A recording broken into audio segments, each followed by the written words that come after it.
What if the key to understanding life's greatest mystery, why we suffer and how to find freedom, was hidden in 4 simple truths? These aren't just philosophical ideas or beliefs. The Buddha taught them as universal realities, as undeniable as gravity. Known as the 4 Noble Truths, these profound teachings can awaken anyone willing to see life as it truly is. The Buddha warned that without knowing these truths, we're doomed to repeat the same mistakes, trapped in cycles of suffering. But here's the promise. Understanding them isn't just a revelation, it's a path to becoming awakened, a Buddha yourself, ready to uncover these timeless teachings and transform the way you see the world? Let's dive into the 4 Noble Truths and explore how they can illuminate your journey through existence. And if this resonates with you, don't forget to like and subscribe. It's the first step on your path to enlightenment.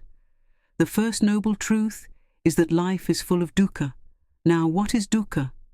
Most people translate this Pali word as suffering, but this is only partly correct and can be misleading. Suffering is a very strong English word that we use in extreme situations. We might say we've had a stressful day at work, or that we're angry about losing our headphones, or that we regret not talking to our crush back in high school. Life is full of such unpleasant experiences, but to call them suffering might seem like an exaggeration. The Buddha meant these kinds of things when he spoke of dukkha, but he also meant so much more. For example, losing your keys is dukkha, but so is losing a loved one. Regretting your choice for lunch is dukkha, but so is regretting 30 years of a bad marriage. Stubbing your toe is dukkha, and so is living with lifelong trauma.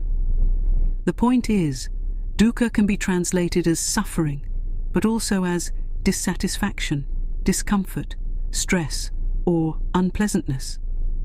All these things are dukkha, but dukkha is none of them. Dukkha is a much deeper word than any English translation can convey. It is a word used in Buddhism to denote a profound reality of life, that we never truly get what we want, and even if we do get what we want, we always end up losing it eventually. This is the first noble truth of Buddhism, but it's not only unpleasant things that are dukkha. The Buddha tells his disciples that even pleasure, both material and spiritual, is dukkha. The pleasure you experience during an orgasm is dukkha. The happiness from seeing your child born is dukkha. Even the pleasure of learning the Buddha's teachings is dukkha. Why? Because none of these things ever lasts. Think about it. Whatever happiness and pleasure you attain in life, whether material or spiritual, it will one day be gone. And when it's gone, it will leave you with the pain of being separated from it. Thus, all the happiness and pleasure you'll find in this world contains the seed of dukkha within it. And you will experience this dukkha, if not now, then later. This is not an opinion, but a reality of life. You see, the first noble truth of Buddhism is much deeper and darker than most people realize. It says not only that there is unhappiness in life, but that even what we believe to be happiness is only a delayed form of unhappiness. Pleasure is the mask of pain. Achievement is the mask of disappointment. Happiness is the mask of dukkha. Now here you may say, wait a minute. Sure, happiness always comes and goes, but so does unhappiness. Why did the Buddha focus so much on dukkha and not also on its opposite? Isn't this unfairly pessimistic? To this I would answer, please be patient. We are only at the first of 4 noble truths after all. I would also say that there is some virtue in focusing on life's dark side.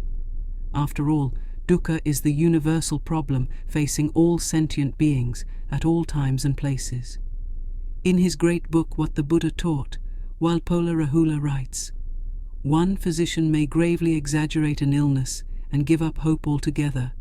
Another may ignorantly declare that there is no illness and that no treatment is necessary, thus deceiving the patient with false consolation. You may call the first one pessimistic and the second optimistic. Both are equally dangerous. but a third physician diagnoses the symptoms correctly, understands the cause and the nature of the illness, sees clearly that it can be cured, and courageously administers a course of treatment, thus saving his patient. The Buddha is like the last physician. But what did the Buddha do after he discovered that existence is full of dukkha? Surely a lesser mind would collapse into nihilism. After all, if everywhere you turn there is only dukkha and more dukkha, what's the point of anything? A Western nihilist might recommend taking one's own life, but for the Buddha, even this is not a way out. The Buddha was, after all, certain of the reality of rebirth and the law of karma. To take one's life as an act of violence would only lead to a far worse subsequent life, where dukkha is even more intense. So, trapped in this endless labyrinth of dukkha, what could the Buddha possibly do to improve his situation? Well, he did what he advises us all to do. He pointed his trained mind singularly at dukkha. He looked, and he looked deep.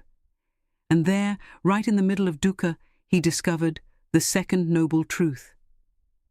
Thirst.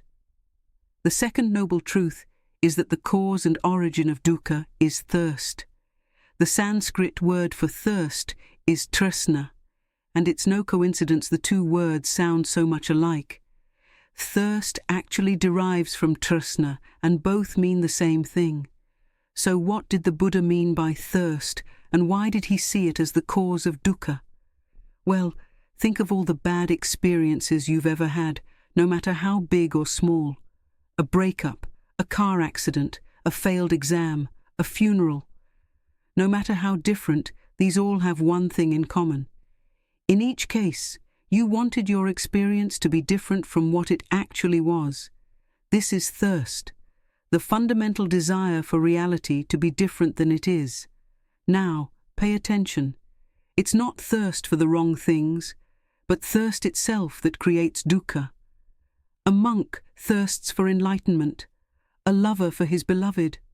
A woman thirsts for a child, a Wall Street trader for a bigger paycheck.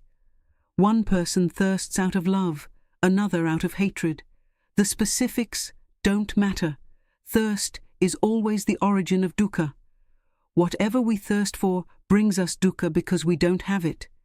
Even if we get what we want, it's never as good as we imagined it to be.